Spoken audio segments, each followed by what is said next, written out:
Up next in NBN News, a flood fear for Wall's End. Plus, a man goes on trial for murder. Plus, we'll have your local sport for Northern New South Wales, including the Newcastle Knights fighting to the finish to go through to the NRL finals. That's up next on NBN News.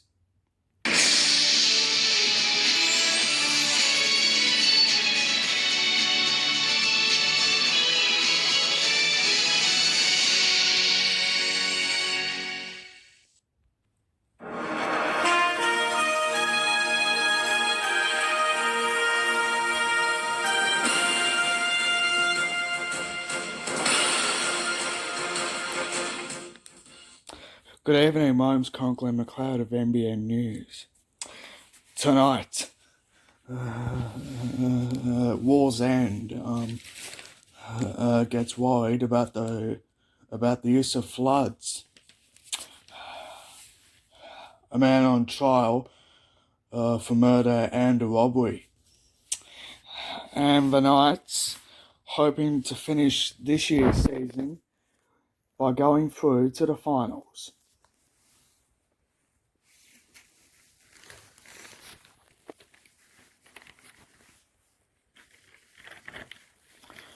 First though, 15 years on from the 2007 superstorm, the flooding memories remain ever present in Wall's End. While much of the Hunter was affected in some way, while mostly Nobby's Beach, where the Pashabolko ran aground, the Wall's End CBD was severely inundated by intense rainfall, which caused long-lasting destruction.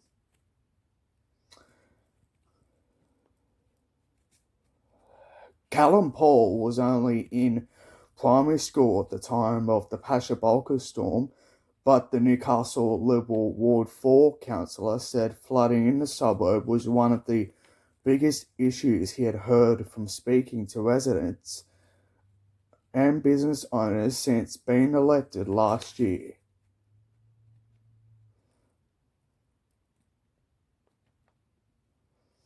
Meanwhile,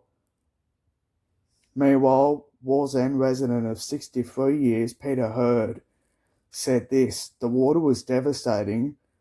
West of probably where the old chemist was, I don't think there would have been a business that was not affected. The impacts are felt because people, every time we get a lot of rain, people in Wall's End go, oh God, not again. Senator Paul acknowledged the loss of businesses, livelihoods and homes on the 15-year anniversary of the June storm event in a motion to this month's Newcastle Council meeting, as well as the need to work with the Hunter Water and the New South Wales government to help reduce the impact of future flood events.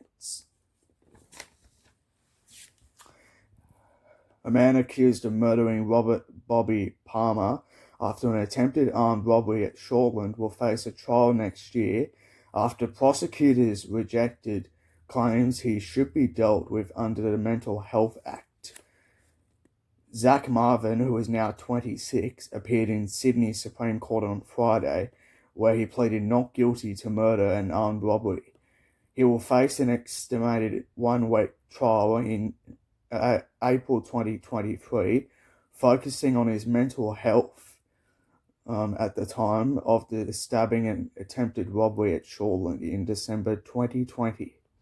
The matter had been delayed in the local court while both parties enlisted psychiatrists to provide reports assessing the mental health of Mr. Maven, and I warn some viewers may find this story disturbing and distressing. And on Friday, Justine Helen Wilson asked if there was a dispute about whether Mr. Maven had a mental health defence available.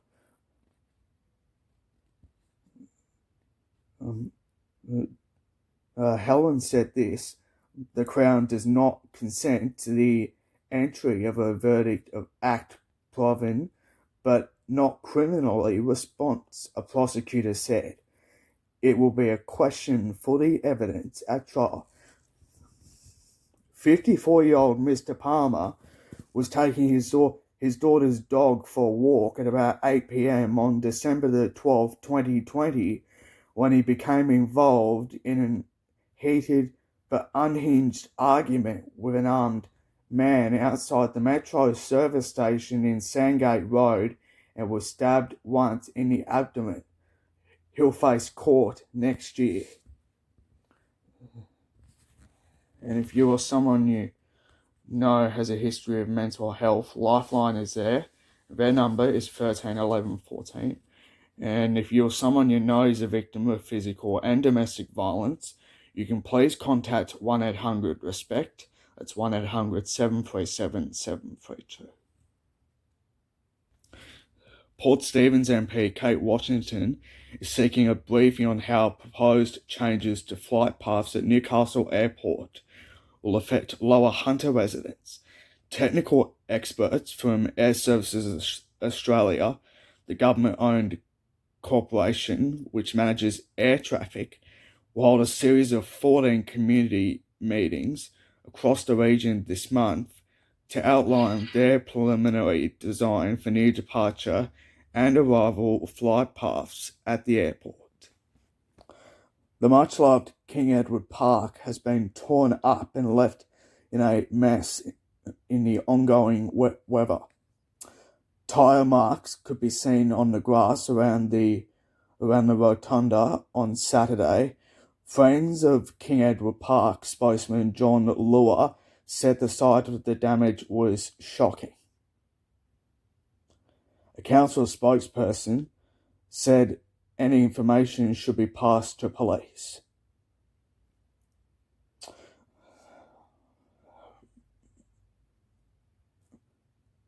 Meanwhile, City of Newcastle Deputy Mayor Declan Clawson described the incident on social media as disgustingly selfish, noting that it would carry serious ramifications for many people. The warning, this story is extremely distressing and confronting, and a dispute over a dog escaping from a house at East Maitland and approaching young children spiraled into tit-for-tat confrontations before a man was repeatedly struck with a tomahawk during a wild brawl in his front yard. 24-year-old James Reese Fogarty, who was armed with the tomahawk, his ex-partner Rebecca Doubleday, and her new boyfriend J. Ryan Daly have all pleaded guilty to their roles in the brawl, while two others allegedly involved have fled to Queensland, where one of them is believed to have since died. It all started when a dog escaped from a house in Alliance Street at East Maitland on the afternoon of July 13 last year. The dog, which Doubleday told police was a pit bull cross Shar-Pei, approached her children outside her house in nearby Bruce Street. Dalla yelled at the dog before walking down to the house in Alliance Street and arguing with the owner.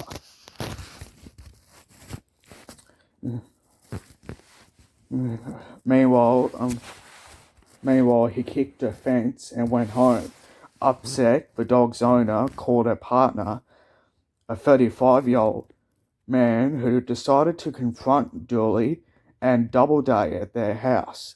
After that, Doubleday called in reinforcements, and her ex-partner Fogarty and his friends drove over, and the group descended on the house in Alliance Street.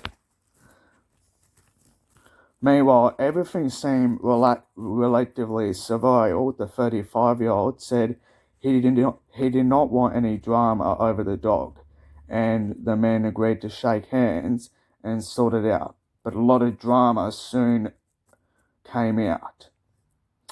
But when Fogarty bizarrely became involved in a fight with a member of his own group and pulled out the tomahawk, all hell broke loose. As the 35-year-old man watched on as two strangers shaped up in his front yard, one of the others sucker punched him to the head. The pair began wrestling before Fogarty walked over and repeatedly struck the 35-year-old victim in the back and ribs with the tomahawk.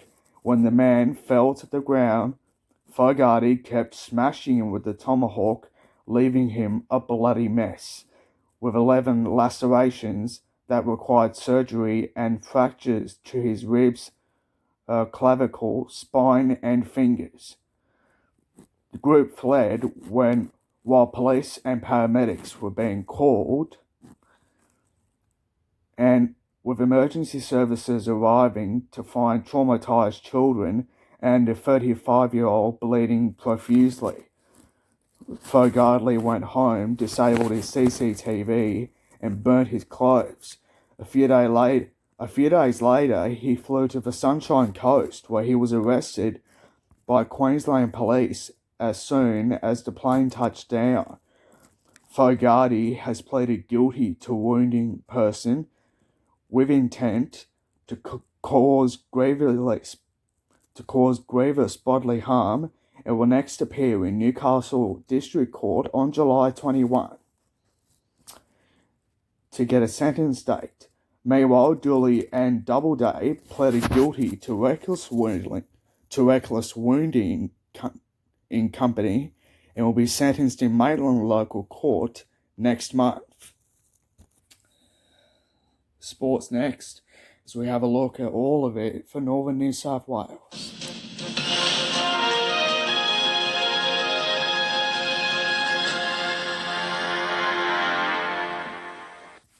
I'm going to buy that. Into big business now, are we? Nope, I'm quite happy with the small business I own, Louise. Who are you banking with now, Bob? Newcastle Permanent. No, I mean your company banking. Yeah, we're with the firm. Didn't know they did business banking. Well, I have done for quite some time now, Dad. Oh, good move. That's mine. Thank you. Your business is in good hands with Newcastle Permanent. They're our building society. Hunter Rugby Union first, and Mayweather coach Jamie Lynd doubts that any club packs more scrums than the Greens, and it's starting to show. Mayweather won 2 scrum penalties and a tight head as they overpowered Hamilton 35-29 in a top-of-the-table clash at Marcelin Park on Saturday.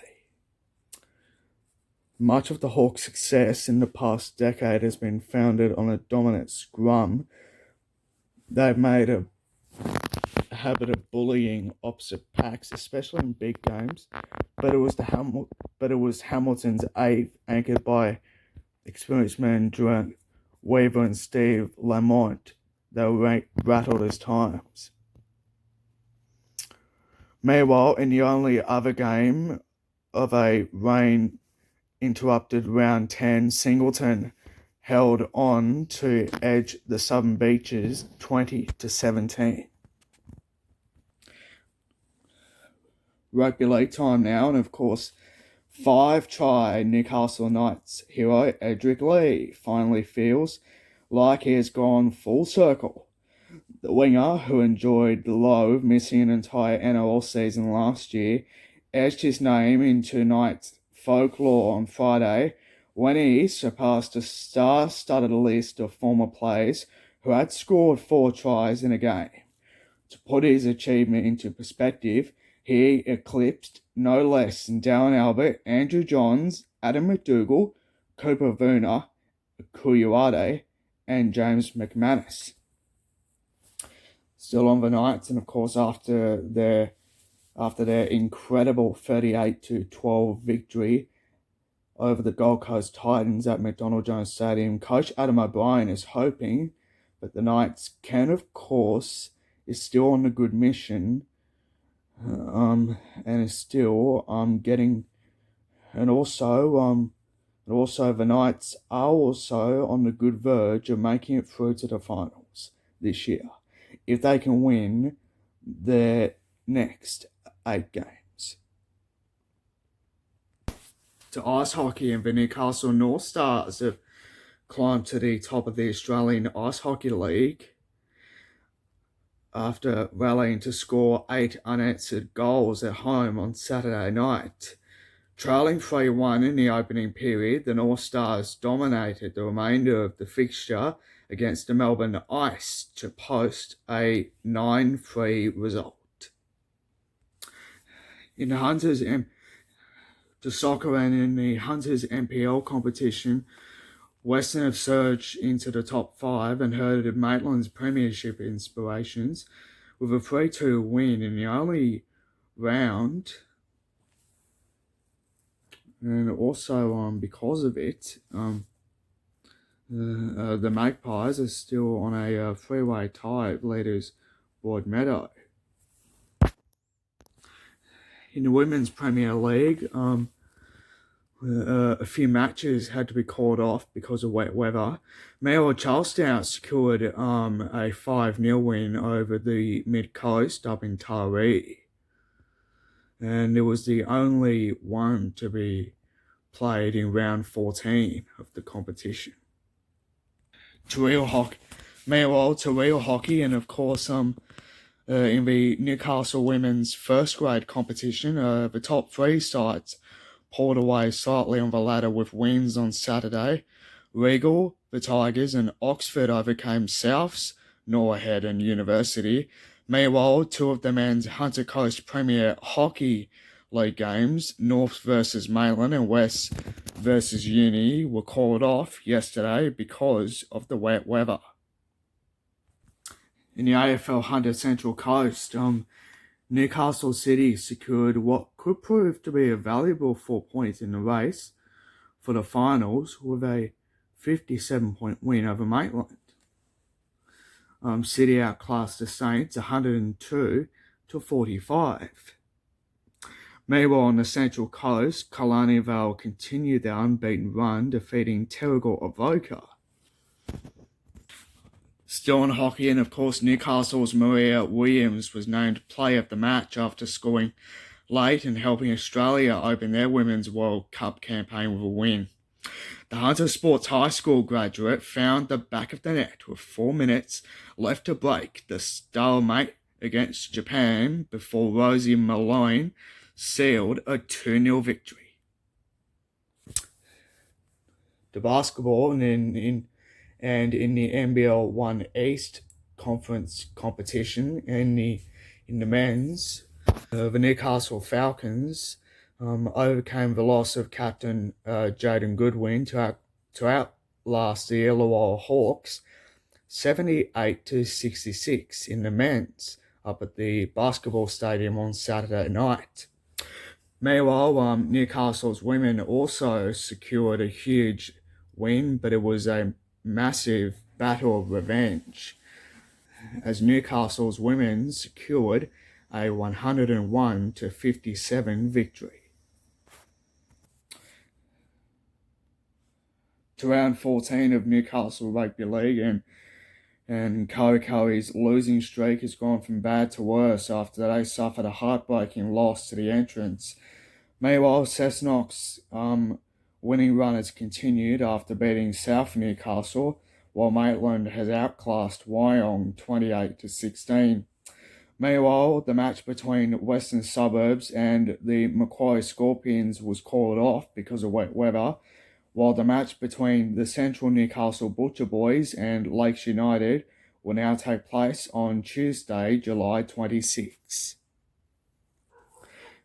To round 5 of the C-Grade Ladies League Tag of Newcastle and Hunter Rugby League, and Awabakals secured a win over Shortland 54-0, while Cardiff defeated Raymond Terrace 10-4, while Morpeth defeated the Tea Gardens, and West Wallsend will play against Dudley this Wednesday. To the B-Grade men's competition of the Newcastle Rugby League, and there was only one game that occurred on Saturday, and it was Glendale that beat the Northern Lakes 18 points to 16. Meanwhile, the wet weather called off Swansea's match with Katawa. It also forced Windale's match against Cardiff to the 14th of July. It also forced the University of Newcastle's clash against Shortland into the 14th of August. To Group 2 Rugby League, and South Grafton has secured a win over the Arawa Valley Axemen, while the Wagga Seahorses were too strong for the Nambucca Heads Roosters. In other games, the Maxville Sea Eagles took down the Coffs Harbour Comets, and the Grafton Ghosts beat the Sawtell Panthers. In round 8 of the Group 3 Rugby League, and the Old Bar Pirates have defeated the Taree City Bulls 30 points to 10, while Port City defeated Wingham. Meanwhile, Foster Tuncurry was forced to have its match against Warhope called off. So too did Macleay Valley and Port Macquarie. The Group 4 Rugby League, and West Creek has secured a win over the Moree Boars, while Dungarwan defeated Boggabri, and Gunnedah defeated Narrabri, and Katingal Moonbi absolutely annihilated Manila. To Group 19 Rugby League, and Urella Walker defeated the Warialda Wombats, while Inverell secured a huge win, 70 points to 6 over the Armidale Rams, while the Moree Boomerangs secured a 34 to 28 win over the Virginia Tigers. Meanwhile, wet weather was not enough to stop the entire Group 21 Rugby League, and of course it was round 10 of the competition.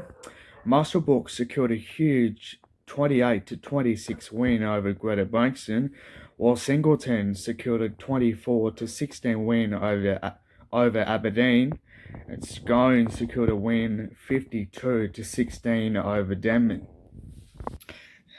To round 9 of AFL Northwest, and in the men's competition, Tamworth have secured a win over Inverell, while the New England Nomads absolutely annihilated the Tamworth Swans, and also Gunnedah have annihilated Moree Narrabri. There were mixed results for the women's competition. The match between Gunnedah and Moree was called off. Meanwhile, two matches had to quickly start as according to plan, as Inverell defeated Tamworth 80 points to 17, while the Tamworth Swans defeated the New England Nomads 73 to 36. In round 11 of AFL North Coast, and in the men's, Sawtell Tormina secured a win over the Northern Beaches Blues 55 to 53, while Port Macquarie had a win over Grafton. Meanwhile, there was a different result in the women. Port Macquarie and Grafton had their match called off because of the weather, but it didn't matter for Northern Beaches as they secured a win over Sawtell Tormina 54 to 27, while the Coffs Breakers had the bye. In the under-15 boys competition, and the Nambucca Valley Lions have secured a win over the Port Macquarie Flyers 68 to 8, while the Port Macquarie Swoopers were too strong for the Sawtell Tormina Saints 62 to 2, and the Northern Beaches Blues defeated the Coffs Breakers 98 to 38. Also, the Bellingham Bulldogs and Grafton Tigers have the bye. To the under-17 youth girls, and of course Sawtell Tormina had a huge win over the Coffs Breakers 73 to 13. To Northern Rivers Rugby League, and the match between Bellamville and Northern United was called off because of wet weather. To Northern Rivers Rugby League, and Bellamville secured a win over the Mars brothers, while Mullumbimby killed a win over Kyogle. In other games, Murwillumbah were too strong for Cudgeon. Northern United defeated the Evans Head Bombers, and the Byron Bay Devils were too strong for the Tweed Coast Raiders. Up next, your local weather for Newcastle and the Hunter.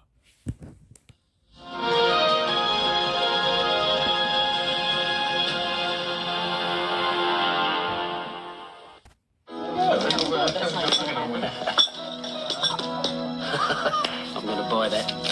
Into big business now, are we? Nope. I'm quite happy with the small business I own, Louise. Who are you banking with now, Bob? Newcastle Permanent. No, I mean your company banking. Yeah, we're with the firm. Didn't know they did business banking. Well, I have done for quite some time now, Dad. Oh, good move. That's mine. Thank you. Your business is in good hands with Newcastle Permanent. They're our building society.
Take another look.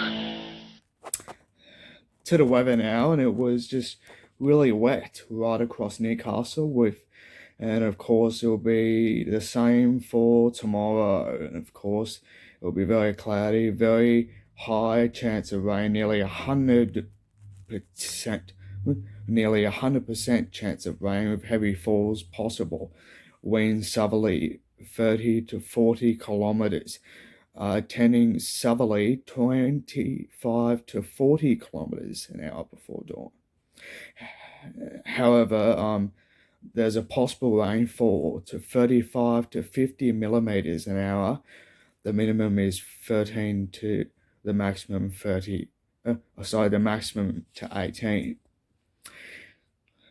Let's have a look at the forecast for tomorrow. It'll be alright for Newcastle, 13 to 18, while both Toronto and Wallsend have 12 to 18. It will be much the same for the Hunter. Tomorrow it will be cloudy, but there'll be near 100%, very high chance of rain. Heavy falls possible about the lower Hunter, wind southerly 20 to 30 kilometers. Tenderly southeasterly with up to 25 to 35 kilometers an hour before dawn. It's 13. Let's have a look at the forecast. And 13 to 18 for Newcastle, 11 to 17 for Maitland, 12 to 17 at Singleton, 13 to 18 at Gosford, and 7 to 17 at Scone. Onto the waters. The winds are, of course, west to northwesterly, 15 to 20 knots, reach up to 35 knots south of Port Stephens early in the morning. The winds tending west to southwesterly in the morning, then tending southeast to southwesterly in the late afternoon. The seas are around 2 to 3 meters, decreasing to 1 to 1.5 meters during the morning, then increasing to 1.5 to 2.5 meters by the early evening. The high tide is at 6:29 tomorrow morning, while there's a low tide at around about 12:45 tomorrow afternoon. Also, the sun's getting up at 6:56 tomorrow morning, and is setting at around about 2 minutes to 5 tomorrow. The outlook for Newcastle, it will be really wet right throughout the entire Newcastle, as well as the rest of Lake Macquarie. Meanwhile, Scone and the Upper Hunter will be okay. And also, it will be much wetter for Gosford and the Central Coast, which will be much the same as well. But before I go, and of course, the Knights Jersey Flag Cup side also had a good time over the weekend. They secured a 20-0 win over the West Tigers, which is just fantastic. It was huge for the Knights. And of course, Owen Keeley, Luke Paetner, and Chris Valier scored 3 tries for the Knights, while Thomas Kent kicked 3 conversion goals for the Knights, including a penalty goal. And of course, that's about it from all the latest news from NBN and from all of us here. Good night.